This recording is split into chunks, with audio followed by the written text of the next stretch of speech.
Welcome.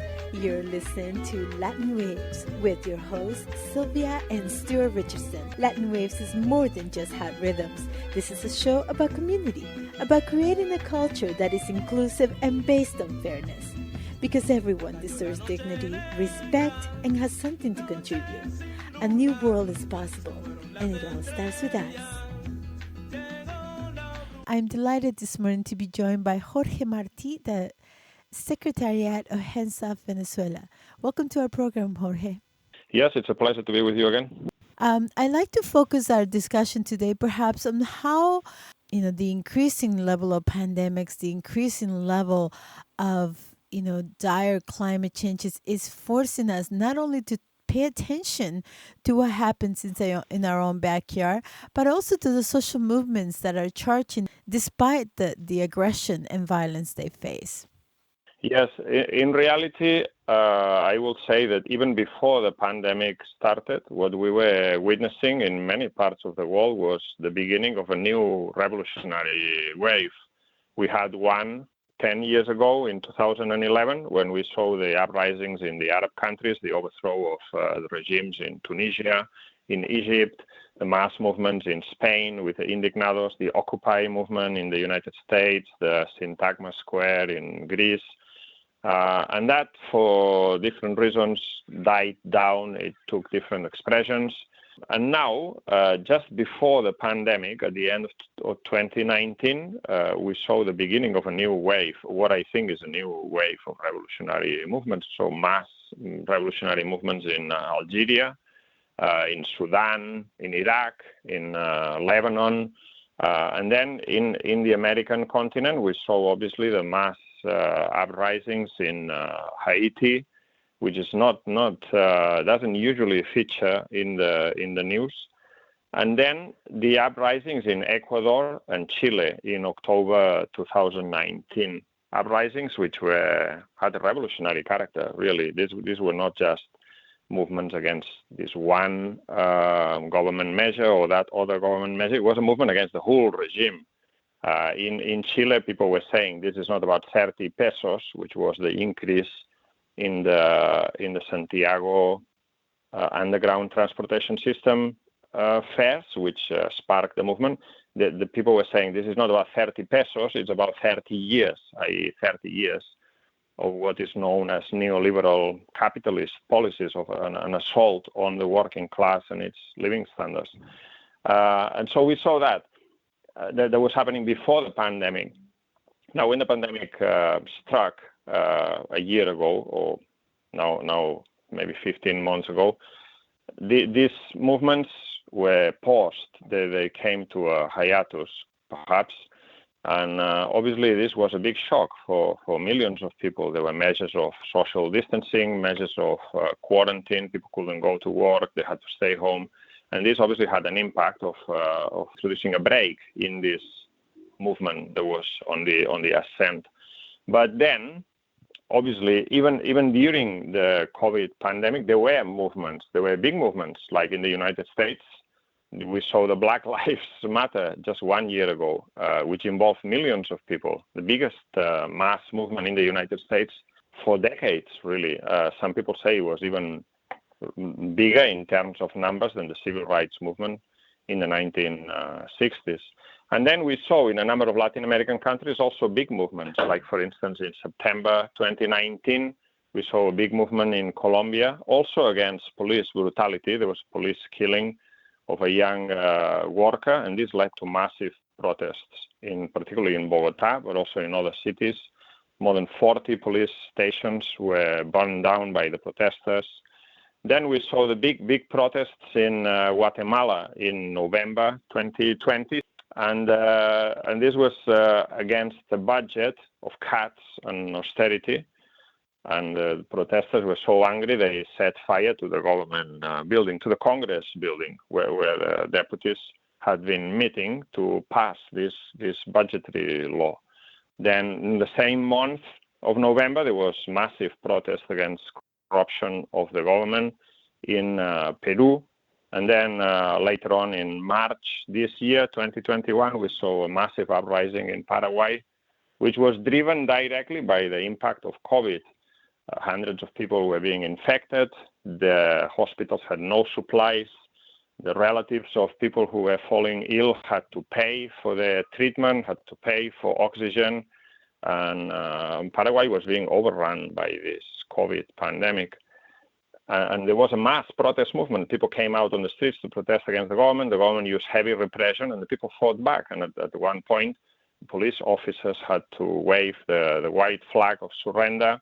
And there were like 2 weeks of mass protests and mobilizations, which were no longer just about the question of COVID, but it was about the question of government corruption, government repression, and against generally the rule of the Colorado party, a party which is direct inheritor of the Stroessner dictatorship. And then we now see the movement in Colombia, which is an incredible movement. Colombia is a country where there are regular killings of mass movement, social movement leaders, trade unionists, indigenous leaders, peasant leaders, where since the peace agreement between the government and the guerrillas, about 200 former guerrilla members have been killed in paramilitary attacks where the oligarchy is very closely linked with the paramilitary gangs, which are really brutal. And the paramilitary gangs are in turn linked to narco trafficking. It's a really violent ruling class. And it's a place where it's very dangerous to be a social movement activist, to fight for a better world, to fight for your rights. It can lead directly to this person being killed. And we have seen the emergence of a mass movement, which is called the Paro Nacional, the national stoppage or national strike, which has been going on since April the 28th. And I think that's incredible. I mean, if you were to ask me 2 years ago or a year ago, which is the country in Latin America where it's most unlikely to see a mass movement, a mass uprising, I would have probably said Colombia. It's difficult to see a movement like that in Colombia. And now Colombia is at the forefront of the whole of Latin America. It's part of the same process. In fact, what happened is that President Duque had spent a lot of money. Capitalists everywhere have spent a lot of money to try to save the capitalist economy in the face of the pandemic. And so the same thing had happened in Colombia. And then after a few months, this led to massive fiscal deficit, 9%, 8%, 9% of GDP is the fiscal deficit for 2020 in Colombia. And so the government decided to make the workers and the middle class, the middle layers, pay for it.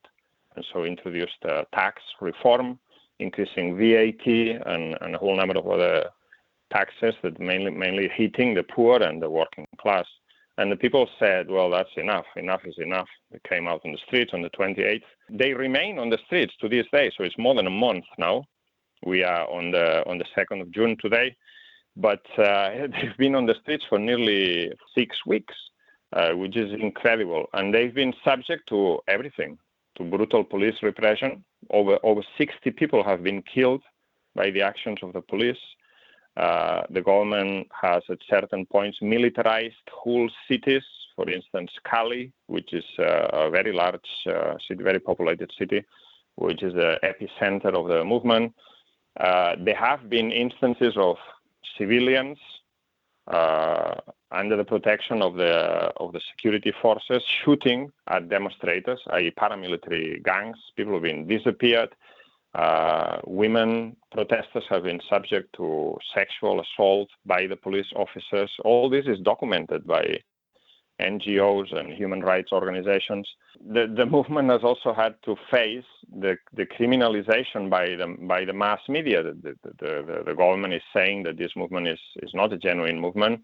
It's a movement of criminal elements linked to the guerrillas. Never mind the fact that the guerrillas have played no role in this, and the main guerrillas are now no longer existing. But the government is still using the same song, the same allegations, in order to try to drive a wedge between the protesters and the mass of the population. But they've failed completely. President Duque is now the most unpopular president in Colombian history, with a disapproval rate of 76%. And so, I mean, the resilience of the people in Colombia is really extraordinary. And this is a movement against the regime. It's not just a movement against the tax reform. The tax reform has been withdrawn. The movement achieved a victory, partial victory. But now they want more. They managed to also reverse the proposed counter-reform of the health system. But they basically want Duque to go and completely new government. So that is very interesting. And more recently, even at the weekend, we saw on the 29th, Saturday, May the 29th, we saw mass protests in Brazil, which is one of the countries that has been hardest hit by the pandemic in Latin America. And largely responsible for this is the completely irresponsible and criminal policy of President Bolsonaro, who is now extremely unpopular. And there were hundreds of thousands on the streets despite the pandemic. I mean, people in Colombia say when the masses are on the streets in the middle of the pandemic is because they consider the government more dangerous than the pandemic itself. And people are dying. Lots of people, thousands of people every day are dying in Brazil alone. But nevertheless, people have to have no other alternative in order to defend their life, in this case, and their living standards. They have to go out and have no other option than to come out on the streets and protest. And we have seen similar anger expressing itself through elections in Chile, where independents not linked to any party gained the majority in the Constitutional Convention elections. And now the elections coming up in Peru this weekend, where it's likely that the left-wing candidate, Pedro Castillo, might win the second round of the presidential election. So this is what we are witnessing, a worldwide movement against capitalism, I will say, against the impact of capitalism on healthcare, on education, on living standards. And people are starting to say enough. And the youth, I would say, is at the forefront of this movement. What's happening in Latin America is not just in one country or another country.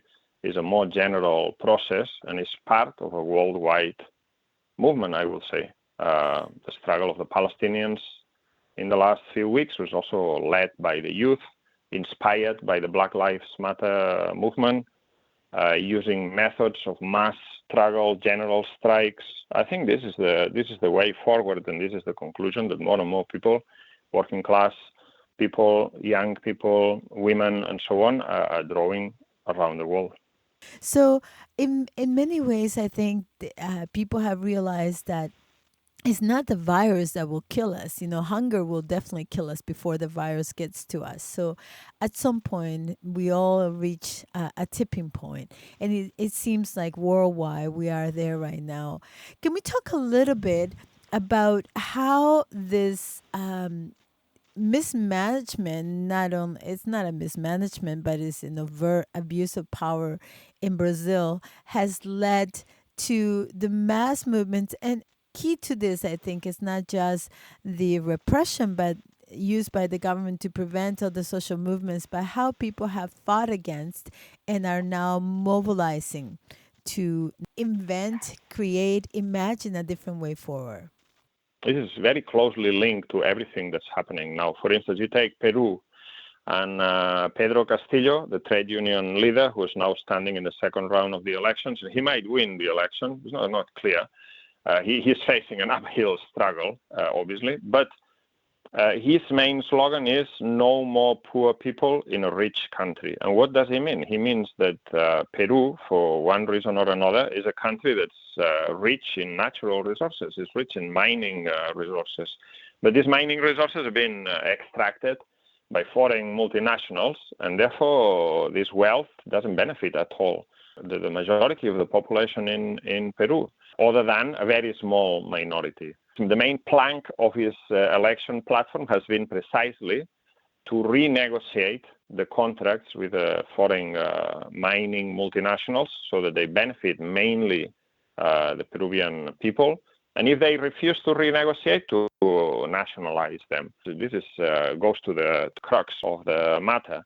This is what decolonization really means, the expropriation of the multinationals which are expoliating the have continued to expoliate these countries for decades and centuries. Because we have to be clear, in the last period, 2020 has been a really bad year from an economic point of view for Latin America. Latin America is the region in the world that has been hardest hit by the economic collapse.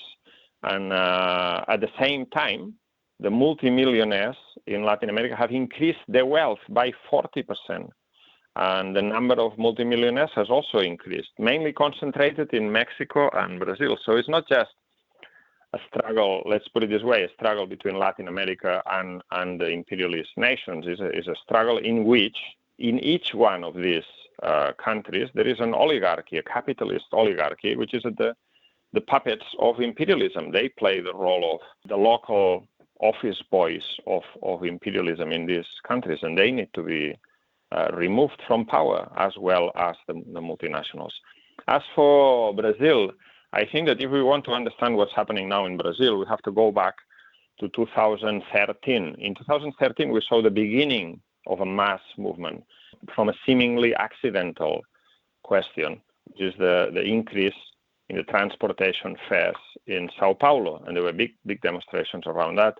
Then there were demonstrations against the World Cup, Football World Cup, and so on. And then this movement also revealed the discrediting of all political parties, not only the parties of the right wing, but also the discrediting of the Dilma Rousseff government of the Workers' Party. The Dilma Rousseff was re-elected on the basis of carrying out a left-wing policy. But as soon as she was re-elected, she then made a pact with the capitalist parties and started implementing a policy which wasn't left-wing. This then coincided with the economic crisis which hit Latin America around 2013, 2014, and this led to a massive discrediting of Dilma.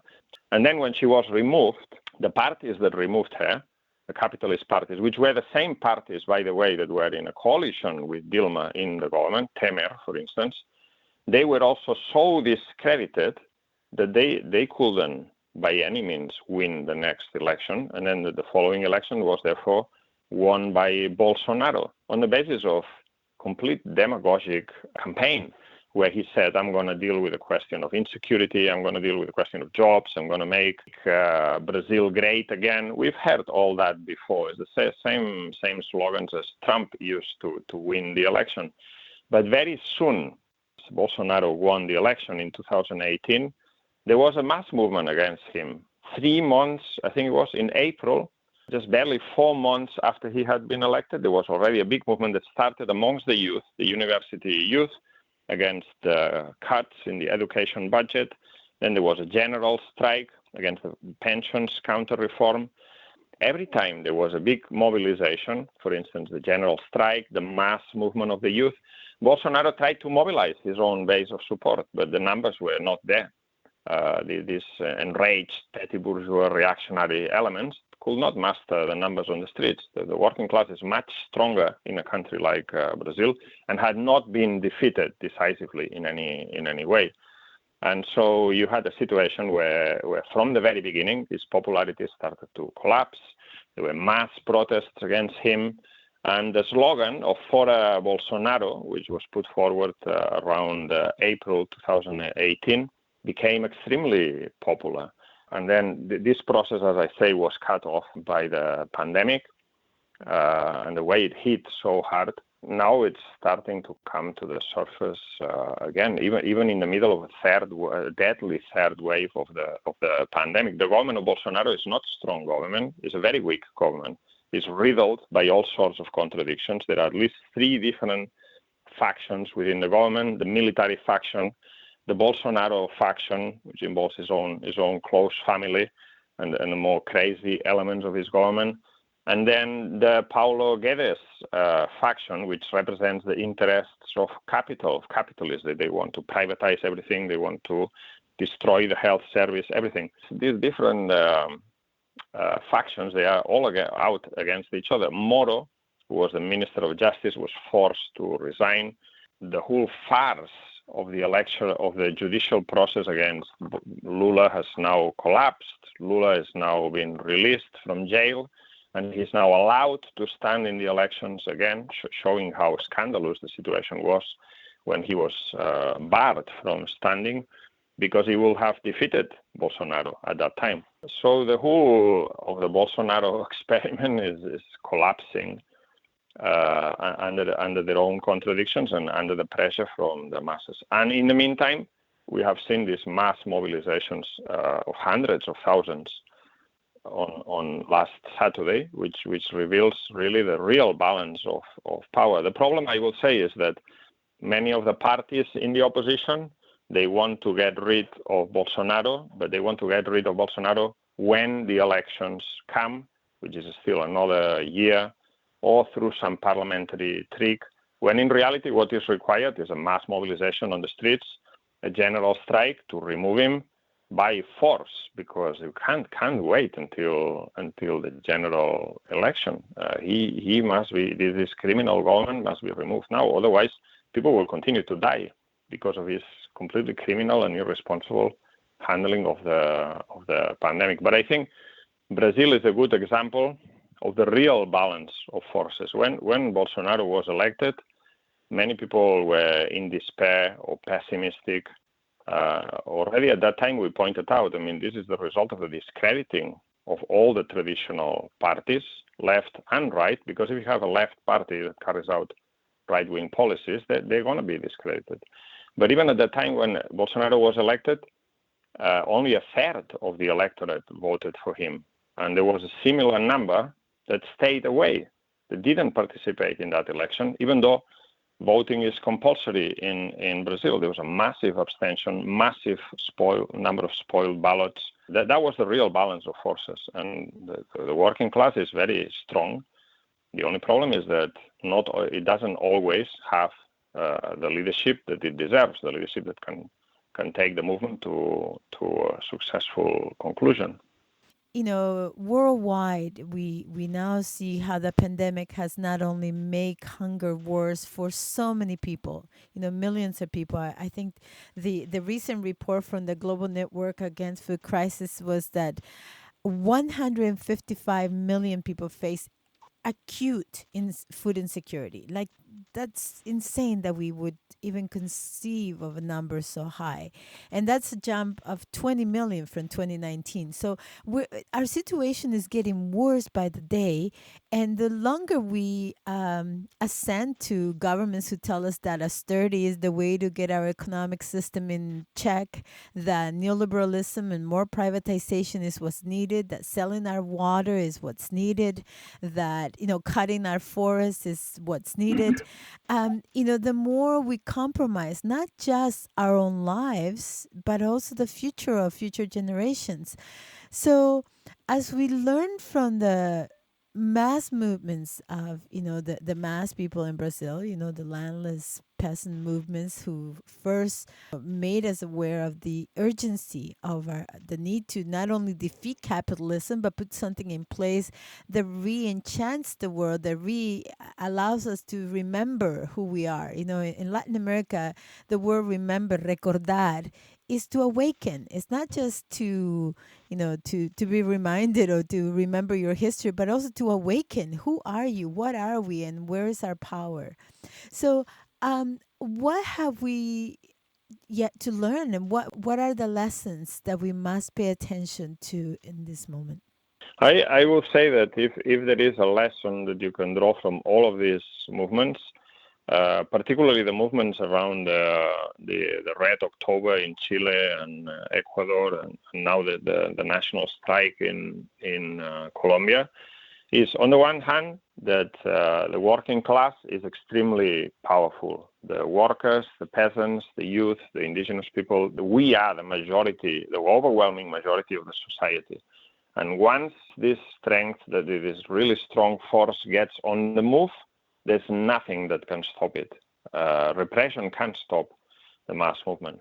That's the first one. The workers can bring the whole society to a standstill through mass strikes, road blockades, and through that they can also break down the resistance of the state apparatus, however powerful it might be. That's the first lesson: the enormous strength, the working class, and the mass movement of the oppressed. The second one, I will say, is that, in my opinion, it's not enough to say that we are against neoliberalism. Neoliberalism is just a particular phase of capitalism in crisis. It's not, because otherwise you might get the idea that, okay, we are against neoliberalism, we are for a different type of capitalism. And that is just not possible. There is no other type of capitalism that is possible in this period of crisis. Maybe in the past, you could have welfare state capitalism, let's put it this way, which didn't solve all the problems, but at least ameliorated some of the living conditions of the mass. But now that's not possible in this period of crisis. And so we need to be clear. In order to defeat neoliberalism, we need to defeat the capitalist system and replace it by a system of democratic control and ownership of the means of production, the economy, for the benefit, so that we can plan our resources, human, material, minerals, and so on, for the benefit of the majority of the population, not for the greed of a small unelected minority. The third lesson that I think we need to learn is that the movement needs to have a leadership that is clear on these final aims of the movement. And this leadership needs to be a democratic leadership, one that is accountable through mass assemblies, cabildos abiertos, asambleas populares, whatever name they take in different countries, a leadership that is accountable, that is composed of elected representatives, a leadership that will not betray the movement, because before reaching any agreement, it will have to put it to the vote of the mass movement, that the mass movement controls the leadership through democratic channels. And finally, that this leadership, as I say, needs to be a revolutionary leadership, I will say, clear of what is the final aim of this movement. The final aim of the movement cannot be just to replace one government for another, but to change the whole system upside down and to establish a system of democratic control and ownership of the economy in the benefit of the majority of the population. I would say that's socialism. And you were mentioning this question of the environment, the pandemic, and I will say that what Rosa Luxemburg said over 100 years ago, socialism or barbarism, is today more relevant than when she said it. We're facing with an environmental catastrophe. If we do not get rid of a capitalist system, we might not have a planet where to live anymore in a few decades. So it's an urgent task. Thank you so much for being with us. I think that it is clear that it is an untenable future if we continue to dream up this idea that green capitalism will save us. It's just not going to happen. However, I also think it's a reality that we are tested and we have demonstrated we are powerful beyond our own previously conceived ideas of how powerful we are. So how can people contact you? How can people learn more about your work? Yes, it's my pleasure to be with you discussing these questions, which are certainly very urgent. And I'm involved in the Hands Off Venezuela campaign, which is a campaign in solidarity with the Bolivarian revolution against imperialist intervention in meddling in Venezuela. And the campaign can be contacted at handsoffvenezuela.org. That's our website. I'm also on the editorial board of In Defense of Marxism. This is the website of the International Marxist Tendency. And you can find us at marxist.com. Thank you so much for being with us today. Thank you. We've come to the end of our show, Latin Waves. Latin Waves is an internationally syndicated weekly program made available through campus and community stations and available out to the world at www.latinwavesmedia.com.